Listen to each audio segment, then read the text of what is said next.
Ya, kita lanjutkan kuliah fisika komputasi. Kali ini kita akan membahas tentang nonlinear equation open method. Ini materi kuliah yang keempat.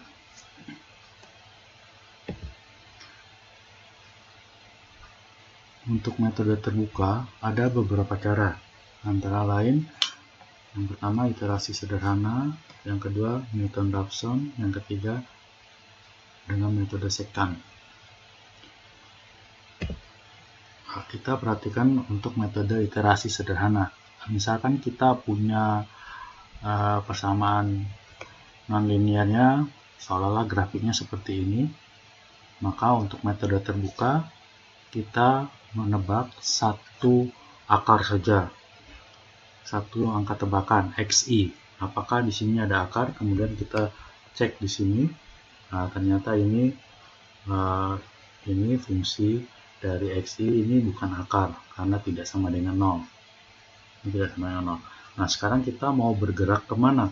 Apakah kita mau bergerak ke kanan untuk menentukan xi plus 1, bergerak ke kanan, atau kita bergerak ke kiri? Nah, menurut kalian, kita akan menentukan xi plus 1-nya ke arah kanan atau ke arah kiri? Ya, tentunya kalau kita melihat grafiknya, maka kita dengan pasti akan menuju ke kiri. Jadi kita akan menuju ke kiri. Maka ini adalah xi plus 1-nya. Ini xi plus 1, xi berikutnya. Ini juga bukan merupakan akar, karena begitu kita cek, ini fungsi xi-nya, xi plus 1-nya ini tidak sama dengan 0. Jadi ini bukan akar. Jadi kita lanjut bergerak ke kiri. Kita tambah sebanyak, katakan dx, sebanyak dx. Kalau di sini kalau bergerak ke kiri berarti kita kurang xi-nya. Jadi kita lanjut sekarang ke xi plus 2. Xi plus 2 ke arah sini. Ini adalah xi plus 2. Ini juga kita cek, ini ternyata bukan akar. Ini xi plus 2-nya. Ya, xi plus 2-nya bukan akar. Jadi terus kita bergerak ke kiri terus sampai akhirnya kita menemukan akar. Kemungkinan kita pada waktu kita bergerak ini kita bergerak sampai sini. Katakan ini xi-nya xi plus 3 misalkan, kita bergerak sampai sini. Nah, maka ini sudah terlewat. Nah, berarti di antara sini ada akar. Kalau kita bergerak sampai batas tertentu tidak ketemu akar, maka kita simpulkan bahwa tidak ada akar. Atau kalau kita mendapatkan selang seperti ini, maka di antara ini kita bisa menemukan akar. Kenapa kita tahu di antara ini ada akar? Ya, ini sama karena berubah tanda antara fungsi xi plus n dibanding dengan xi plus 2 yang sebelumnya ini berbeda tanda. Ini berbeda tanda, jadi ada akar. Nah, seperti itu. Ini adalah dengan metode iterasi. Jadi dengan metode terbuka kita menebak satu nilai xi, kemudian bagaimana kita menentukan xi berikutnya, next xi. Kalau metode iterasi sederhana kita cek tadi apakah bergerak ke kiri atau bergerak ke kanan. Nah, coba kalian pikirkan bagaimana logikanya supaya bisa menyuruh komputer dia bergerak ke kiri atau bergerak ke kanan. Nah, ini sebagai tugas kalian ya.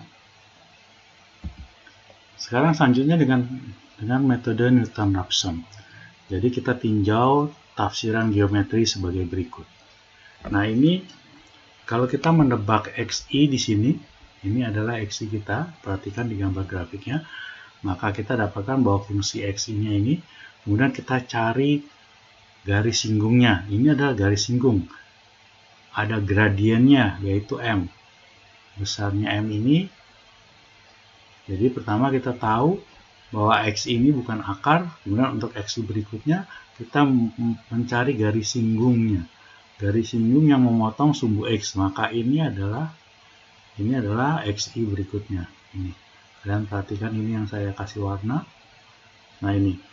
Nah kita tahu bahwa M itu adalah turunan fungsi aksen dari X yang merupakan dx sama dengan F. Fungsi XI min 0 per XI min XI plus 1. Maka akhirnya dari sini kita bisa dapatkan ini, dengan matematika sederhana kita dapatkan ini, bahwa titik berikutnya XI plus 1 sama dengan XI minus fungsi XI dibagi fungsi turunan XI. Jadi kita dapatkan XI plus 1. Kemudian kita ulangi langkah 2. Cek apakah XI plus 1 itu akar. Kalau bukan, maka kita cari lagi XI lanjutannya, XI plus 2. Jadi kalau kita awali dengan X1, kita dapatkan X2. Bukan akar, kita lanjutkan cari X3.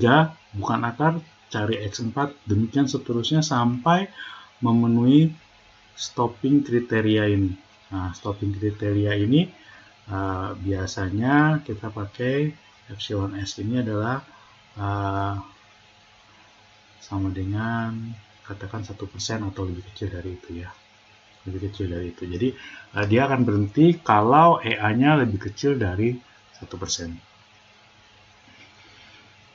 Nah, sekarang kita coba latihannya.